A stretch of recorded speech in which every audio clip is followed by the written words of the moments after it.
હું ગીતા શાહ તમારી સમક્ષ સંબંધોને રિચાર્જ કરતું પરિબળ તે વિશે થોડું કહીશ। ટેકનોલોજીના આ યુગમાં માણસ લાગણીવિહીન બની રહ્યો છે। પૈસા કમાવાની હોડમાં મનુષ્ય જાણે જીવવાનું જ ભૂલી રહ્યો છે। આપણા વડીલોની વાત કરીએ તો તે વખતે લોકો ઓછી કમાણીમાં પણ ખુશીથી જીવી લેતા હતા। આવક ઓછી હતી પણ લોકોમાં લાગણીનો અભાવ નહોતો। ઓછી સગવડોમાં પણ લોકો ફરિયાદ કર્યા વગર મોજથી સમય પસાર કરતા હતા। આજે આપણી પાસે બધી જ સગવડો છે, છતાં પણ સંબંધોમાં એ મીઠાશ નથી રહી જે પહેલાંના સમયમાં હતી। એટલે જ સોરી અને થેન્ક યુ શબ્દ વધુ વપરાય છે। હા, એ વાત સંપૂર્ણ સત્ય છે કે આ શબ્દો જ અત્યારના યુગમાં સંબંધોને બચાવવાનું કામ કરી રહ્યા છે। અજાણતા પણ આપણાથી કોઈ વ્યક્તિને ધક્કો લાગી જાય તો પણ તરત જ સોરી કહીને દિલગીરી વ્યક્ત કરીએ છીએ।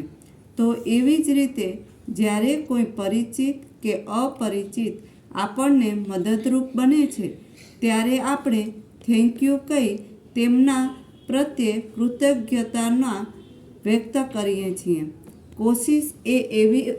કોશિશ એ હોવી જોઈએ કે આપણે આ શબ્દોના ગુલામ ન બની જઈએ।